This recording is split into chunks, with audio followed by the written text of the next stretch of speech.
Okay, so how do you set goals in property? Well, number one, you need to know what you're looking to achieve. So I want you to do a little bit of dreaming. I mean, I'm quite a practical person, but I want you to figure out in 5 years' time, what do I want my life to look like? And that is going to change depending on where your life is at the moment. So when my children were young, I wanted security. I wanted security for them because that was the most important. I had a stable home life. I had two little children to look after. I knew that as a head of household, I needed to provide security. So I was kind of less interested in earning money that was cash, and I was much more interested in bricks and mortar.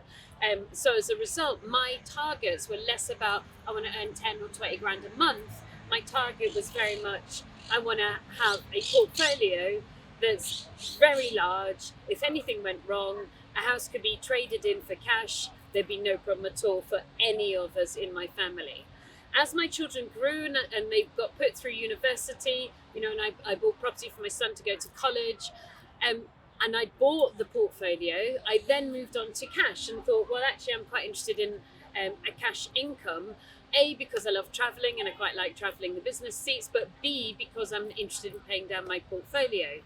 And so, as you can see with my own life, as my family circumstances changed, so did my kind of wishes, if you like. So, in 5 years' time, what do you want life to look like? Money, how much cash do you want to be earning in 5 years' time? Write it down. Even if you're like, that's ridiculous, I'll never be able to do it. I bet you will if you make it happen. In 5 years' time, how much value of properties do you want to own? Now, do you notice, I don't actually say how many houses do you want, because that, frankly, is a beginner way to speak.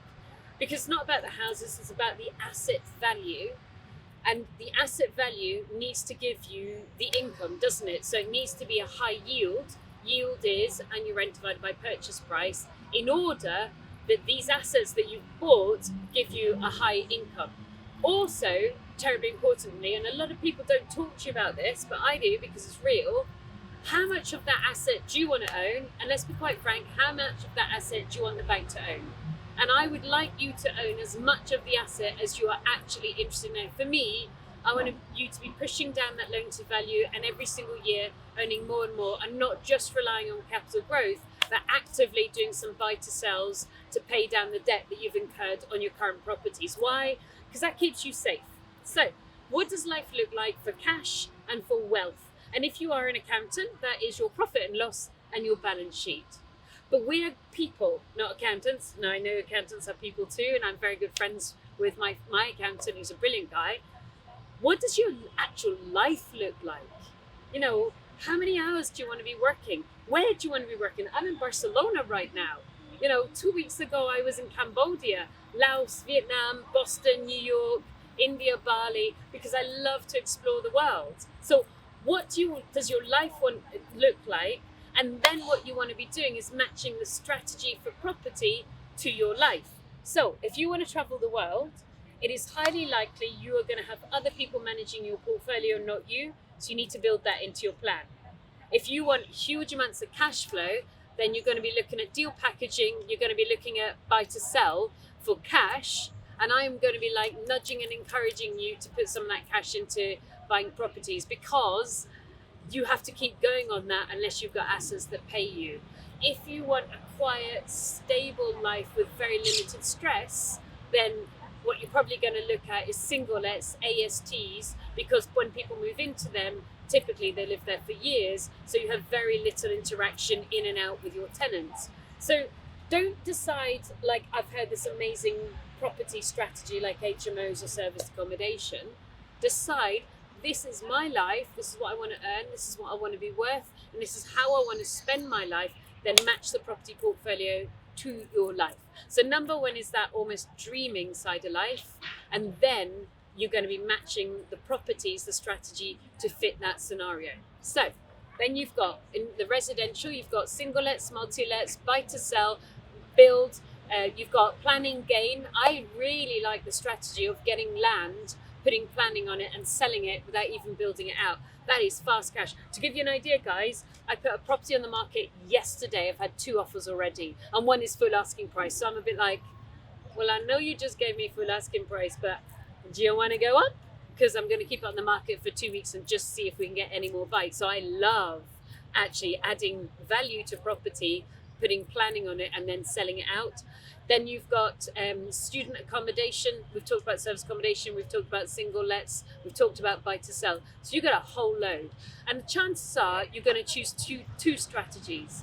You're going to choose a hold strategy like HMOs or student lets or single lets or service accommodation. And then you're going to choose a cash generating strategy like deal packaging or buy to sell. Why? Because buying those assets sucks cash. And therefore, you're just going to need that little extra cash generating strategy in the first 3 to 4 years to dump more cash into the holds before you're financially free. So, dream, decide your life, decide your income, decide your asset value, decide how many hours you're going to put in, and then choose two strategy, one hold, one cash generating, which is turning on, put them together. Now decide how much money you're going to make out of each one. So typically a buy to sell, you do 20% markup. So if it's, I don't know, like a £500,000 house, you should be making 100 grand per property. If it's a £250,000 house, 20% is 50 grand, you should be making 50 grand. So whatever your target is, if it's to make say 250, then you need to do 5 houses at 250, don't you? So your target then decides how many houses you're going to do on the buy to sell or the buy to keep. So match the number of properties to your target, write down how many you need to do, then times that by 1.5. Why?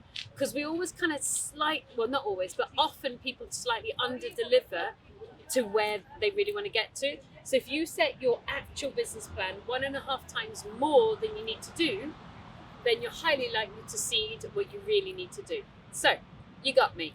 Dream, profit, loss, balance sheet, life. An asset holding strategy, cash creating strategy, numbers, times it by 1.5, write that down, and now measure every single month and kick ass. I hope YouTube doesn't ban me for that swear word. That is how to write a business plan, and then you monitor yourself every single month. Good luck to you. Couple of things. Subscribe to my YouTube channel. And also have a really good look at my website. I produce tons of really great material for you guys. There's packs, there's workshops, there's downloadables, there's sample legal agreements, deal sourcing agreements, all of that kind of stuff. And the website is thegoodpropertycompany.co.uk. Right, I'm going for a cup of tea in Barcelona or a hot chocolate because I'm more likely to find that. See you soon. Good luck. You want to make a shed load of cash relatively fast? That's a buy to sell strategy. Download my buy to sell pack, written for you guys. Everything I know popped into there for you.